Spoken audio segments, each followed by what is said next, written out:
there are ages in which you become more susceptible to things. Like in your early 20s is when everybody, including you, kind of figure out if you're gonna have schizophrenia. Isn't that fucking crazy? And then in your late 30s, particularly if you're a woman, you become the most susceptible to uncovering repressed memories, which terrified the shit out of me, right? Like, if I made it to my late 30s, I don't want to know. I don't want to know. I don't want to know. I don't want to know anymore. I used to care. I don't care. I don't care. I don't want to know. But there is some truth to that. I almost didn't notice it was happening so subtly. I didn't think I'd forgotten this stuff. Like stuff that happens to you when you're a kid, you think it's normal, so you just forget to mention it. You almost forget that that's not everybody else's childhood. I had to take a bath with my brother till I was 12. I forgot. Who forgets that? But I forgot. We were super poor. We all had to share bath water. Then I remembered, like, of course my parents made us share bath water. Like, my mother was sold for $50 as a slave to a farm, and she wasn't even allowed to take a bath. She had to, like, take one of the horses out of the stable and go to the river and steal a bar of soap and wash her own hair. So of course she's not gonna be like draining the tub after somebody gets out. That's still good water. As long as it's warm, somebody's getting it. And then I remembered another thing. And that's the thing I wanted to tell you guys about tonight. There are some things about your upbringing that you can't quite shake. Growing up in the deeply religious South, Mandee heard stories about the gifted people. Members of the old generation who could cure a burn or perhaps even chant away a drought. Practitioners of an old blend of religion and folklore and superstition that can only be described as hillbilly magic. This is We Still Like You. I'm Jesse Batend. This week we're traveling down to Louisville, Kentucky to introduce the newest members of the We Still Like You family. A few months ago, we started up a Louisville chapter of the live show, hosted by comedians Mandee, McKelvey, and Vititoe. So this episode, we're welcoming them to the fold. First up, from the repressed memories of Mandee McKelvey, comes this story of meeting someone with the gift. When I was in high school, I started getting these warts on my hands and a few on my feet. And if you ever went to high school pre-internet, you know the only fucking thing you have to do in high school is stare at your goddamn hands. You know every crevice of your hands and the back of the head of that motherfucker who sits in front of you in class. And that's it. That's all you know. Everybody kept saying, they'll go away. You know, it's a cycle. They have to do their thing and they all go away on their own. It takes a while. And so I waited. But I'm a dumb kid, so I just stare at them and pick at them. I'm 16 years old. I hate myself. I don't want to look at myself. I don't want to look at my gross hands. So after like 2 years, they didn't go away. And my mom finally comes up to me and she's like, hey, I was wondering, do you think you need to go to the doctor? I was like, are you telling me there's a person? There's a person for this? This is not just a thing that you have to do? Like, I'm not just like the tree person now on National Geographic? Like, this is a thing? Like, yes, I'm 16. Don't look at me. Please look at me. Oh, my God. I wish I were dead. Save me, please. I'm 16. Yes. Yes. Yes. I've grown one boob. One. Please don't look at me. Look at me. And so she goes, okay, well, next week we'll go to the doctor and we'll see what he can do about these warts. I said, great. That's great. Great idea. Glad it took you 2 years to come up with that. So finally, we get in the car and we're driving to the doctor. But on our way to the doctor, we swing by the dry cleaners. I don't think much of it. Mom's always going on errands. I didn't put two and two together that my family is a trailer park family. We don't have dry cleaning.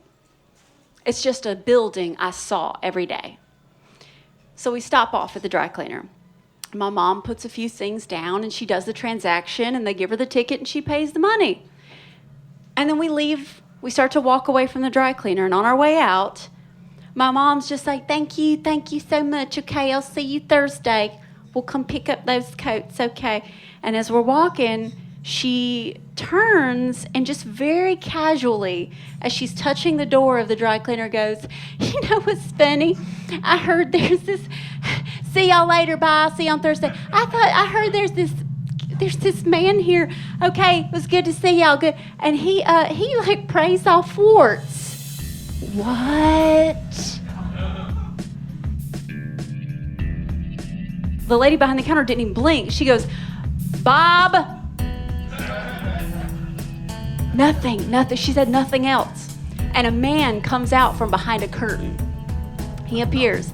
And I want you to picture Bob, because you would think, given any of that description, you would think something weird. Nothing. Just picture Bob. Just any old Bob you've ever met. Just an old dude, just any dude at any point in history. Just any dude, just over the age of 65, just a Bob.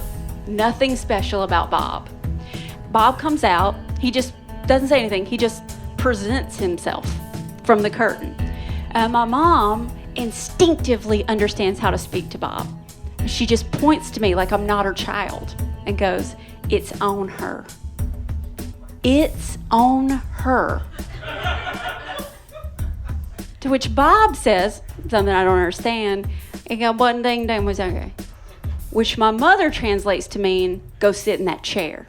So I do, because I'm 16, and even though I look and feel and think like an adult, I'm really a fucking 5-year-old to these people, and they don't give a shit how I feel. The Deep South kind of has their own language, and as the generations are getting older, we're speaking more clear English. Now, I understand that I don't technically speak clear English. I know it sounds like I have a mullet stuck in my throat, but like, my mother has her voice, but then the generation before her, you can't understand him. You can't understand Bob. It's just a series of like garbledy-gook and marble mouth and ding-dangs. And my mom's in this in-between generation where she can understand me as she says I speak hoity-toity. She can't speak ding-dangs, but she can understand it. And she could translate between me and Bob. So I go and I sit in the chair. And Bob, who apparently his eyesight was failing him, hands me just a regular old ink pen, right? Just picture like a Bic pen. And through some series of mouth sounds, he tells my mom to tell me to take this ink pen and to circle every wart individually. And I do. And then for every single circle that I make on my hand, Bob takes an index card out of his pocket and he makes a circle for every wart that I've circled on my hands and feet. And then Bob goes off to the corner.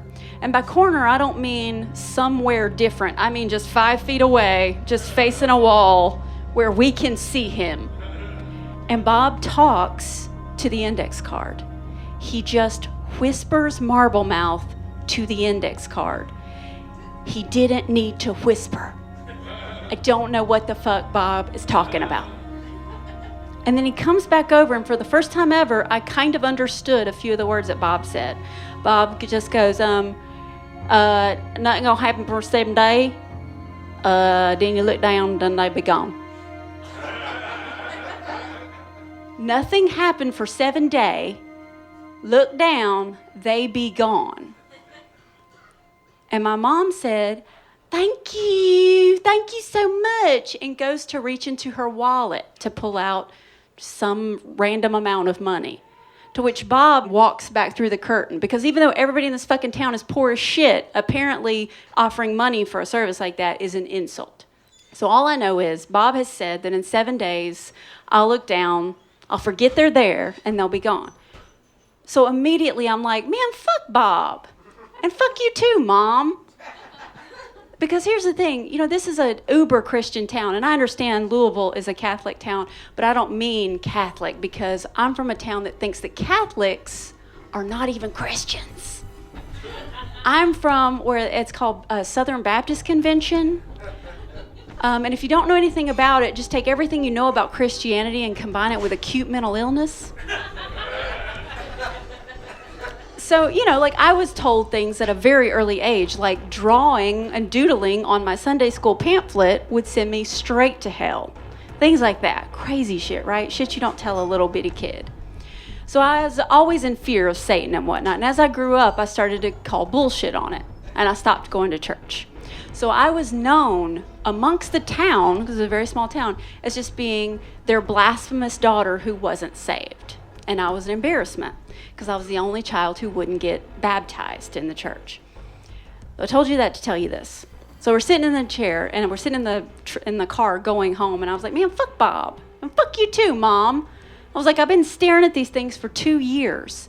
Every second of every day. I'm not going to forget them. I'm not going to forget them for 1 second. I'm not going to forget them for 5 seconds. Like, they're like a weird appendage. They're scabbed. They're gross. They feel bad. They look bad. All I do is stare at them. This is such bullshit. And we go on, and 7 days go by, and I don't really think about it anymore. I've already kind of forgotten Bob. And I'll never forget, I was sitting in economics class, because why? We're all poor. Nobody knows. Nobody knows. Like, you wouldn't be a teacher if you knew economics. And so I'm sitting in economics class, and I'm sitting there, and a thought pops into my head. And I realize I hadn't looked at my warts today. And I look down, and they're gone. And I know you don't believe me. And that is correct. You should not believe that. I would not believe that if that had not happened to me. If I watched a video of me telling this story, I'd be watching the video going, shut up, bitch, boo, boo, Mandee, boo, shut up, sit down, that's bullshit. I wouldn't believe it. It had to happen to me, or I wouldn't have believed it. But it happened. And they weren't just invisible. There was scars where they had been. They had already formed little scars all over my hands. I didn't know who to tell or what to do because I lived in that crazy place. But I worked at a grocery store. I worked at my very first job. And I was a cashier at a grocery store. I had a crush on a stalker, this cute kid named Wes. He was so cute. And I had a crush on him because he was the only 16-year-old boy I'd ever met who didn't smell. He seemed to understand hygiene at an early age that 16-year-old boys didn't get. He seemed like a good boy, too, and he really didn't want anything to do with me, so I wanted him all that much more. And so I'm talking to Wes at work, and I told him what had happened. I had these, and as you can see, they're gone. He prayed on a piece of index paper, and I looked down, and they're gone. And Wes says to me this, well, that ain't Christian. I'm sorry, what? Well, that ain't Christian. That's not from God. That's not from Jesus. That's like dark magic. That's some sort of wizardry, some sort of warlock. He real missed opportunity there. Wartlock. I would have gone with Wartlock. Some sort of warlock, some sort of darkness, like from the devil. Oh my God. Because I need you all to understand this.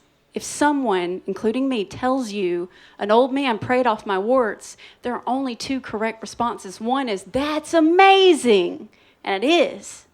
And the other one is, shut up, boo, bullshit. And that's even better, because that means you have a discerning palate when you're listening to stories. But it is not an option when someone looks at you and says, someone prayed off my warts. It is not an option to say, that's the wrong kind of magic. I believe you. I just believe it's the wrong kind of magic. That is bullshit.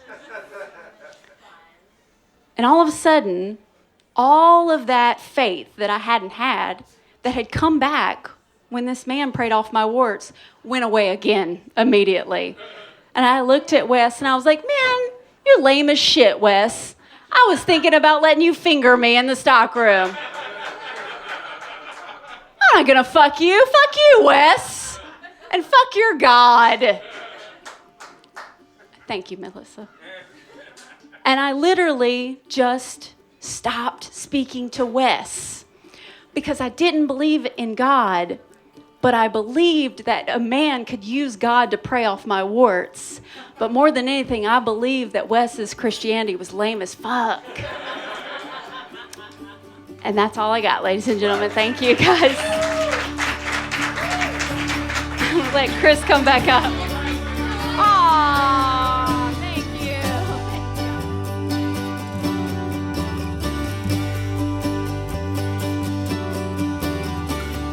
you. What I never included in the story was that my mother took me there because a different old lady had prayed off my dad's warts when he was a kid.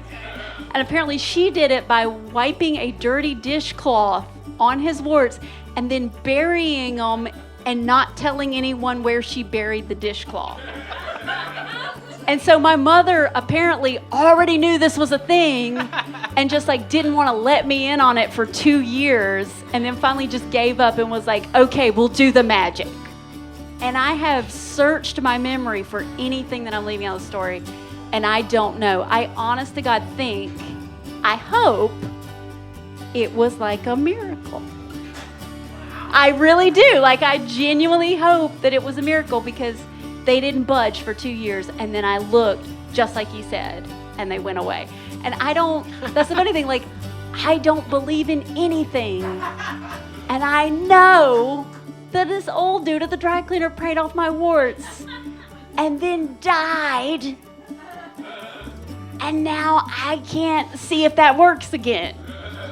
I can't take anyone else to the dry cleaner to see if it works again.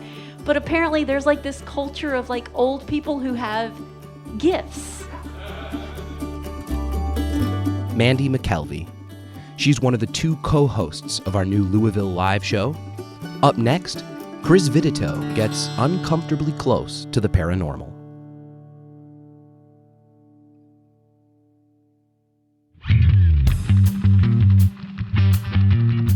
When a loved one passes away, it's perfectly normal to wish you could see them one more time. But what would you actually say if you got the chance?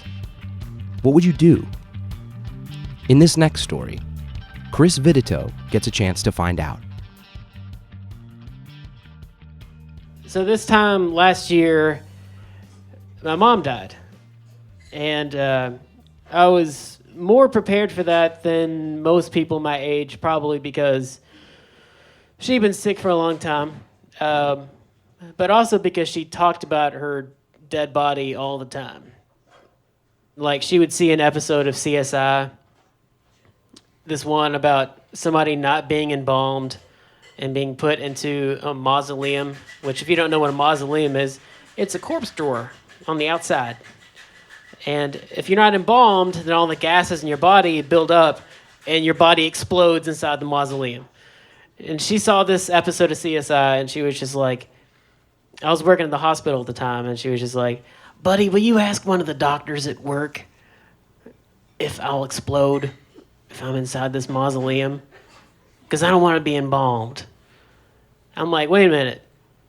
So you're telling me you want to ask one of the doctors at work? Yeah, they know. I'm like, why don't you just call the cemetery and ask them how people deal with this? Because I think they have a pretty good idea for this, right? She's like, oh, they'll just say anything to get your money, to get you in there. And I was like, look, I don't talk to these doctors as often as you may think I do, and I definitely don't want to open with, hey, is my mom going to explode inside of this mausoleum? You're a practitioner of science. What do you think? I was constantly reminded that she was going to be like dead at some point. So she was constantly doing that. And it got to the point where it was just like a dark sense of humor, and I got used to it and everything. And as often as she would talk about her corpse, I couldn't, when she got sick and she was in the hospital, I couldn't get her to answer a single fucking honest question about, all right, real corpse talk. What do you want to do with your remains? Where do you want to be buried? How do you want to deal with your body? What do you want to do? And she's like, I can't talk about that. Really? Because you talk about it all the time. Nothing. And it wasn't until the last week that she was here on this planet where I can get that information from her. It was down to the wire. And finally, she died, and we are in our house cleaning stuff out. And it was, I don't know if you've ever had to go through this, but it's terrible. Like, it's like you're in a museum of Vititoes. Everything's dusty. You're going through a bunch of shit you forgot about. And at first you feel like a burglar because you're going through every single drawer and every nook and cranny of the closet that you shouldn't be in. And then after like the first week, you're like, I'm not a burglar because burglars don't vacuum. I'm kind of a janitor for her life. You just kind of, every single decision, whether or not you throw it in the garbage, you put it on the street, or you take it home, it's a huge decision. And I felt like shit.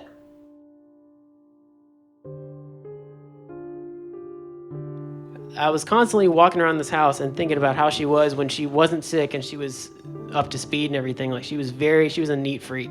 When we were kids and we would invite friends over, she would always have one question, like, buddy, Joey's coming over. Is he wild? And we knew what the fuck that meant. We act like we didn't because we had to be like, no, Joey's cool, but we knew what that meant. It meant jumping around, talking loud, jumping on the couch, making the dog puke. And you lied. You're like, no, Joey's totally calm. You think I'm friends with wild kids? No, Joey's cool. And then he would come over, and sure enough, Gertie puked because he jumped on the bed. Everything I don't want to happen happens. You understand? Joey fucking jumped on the bed, and Gertie puked. And I had to tell her, look, Joey's wild. I'm sorry. I knew it from the get-go. So I'm walking around this house cleaning up stuff, and it's the last day of cleaning up, and it's been like 2 months. This is a huge house, and she threw away nothing. And it's kind of a creepy day outside. I got a hammer. I'm walking around and I'm just pulling nails out of the wall, and it was the nails that were holding family pictures up, and I just let them drop to the floor. Kind of wild. I didn't pick every nail up immediately. I let them sit there for a while. It was kind of wild. I'm on the second floor. I've got the shop vac out, and I'm vacuuming about all the nails and everything. And on the second floor, I'm kind of in the epicenter of my older room, my brother's old room, my mom's old room. And it just all hits me like how sad this looks from another perspective. This sad, balding fucker up there with his shop vac, vacuuming up nails that used to hold his family pictures. It's so sad. And I didn't feel sorry for myself. What actually happened, what really surprised me, is I felt this really intense fear. And the fear was this anticipation that my mom was going to appear and hug me. And you gotta understand, like, I'm not a superstitious person at all. I don't walk around thinking that ghosts are gonna appear and give me a surprise hug. This is not something that I expect day to day. I never thought about this, but for some reason, the reason why it scared me is because it made sense to me why she would do it. When I think of ghost stories and ghost movies, they don't freak me out because the ghost motives don't creep me out. I'm like, oh, you want revenge? That's not scary. I understand revenge. It's no big deal. I want revenge. I relate to you. But the fact that she could be watching this and feel sorry for me and also like be lonely and want to hug me, it felt too real. I knew that she would truly want this and she would want to comfort me and do it selfishly, even though it was objectively scary to ghost hug somebody out of nowhere. She would totally do that. I mean, especially all this talk about the dead bodies and everything like that. She'd be like, oh, come on, buddy. I know I'm ghastly. And she would just give me a hug. I wouldn't want it. I mean, you would think that in your own house, you could just appear in whatever ghastly form you want at any time of the day and just hug somebody because it's your fucking house. But it doesn't work like that. It's scary. It's objectively scary. So, me, my rational self, I turned off the shop vac, and I felt this hair stand up in the back of my neck. I felt my mouth go really dry and tingly, like I was going to puke. And it was just intense anticipation and fear of my mom. for one to give me a hug, which has never scared me once in my entire life. And I'm ashamed to admit that I scurried down the stairs holding the hammer pretty tight. I don't know, in case the ghost of my mom showed up. Just treat her totally like a ghoul in her own house. Like I'm just gonna go straight for the head and just bust it wide open. So here's somebody who doesn't think about superstition at all. If she did appear to me, she would be like a ghost pioneer. She would be the first one to break through from the land of the dead to the land of the living. And she would be greeted by her only living son, hitting her fucking head with a hammer. It's pretty wild. It's pretty wild.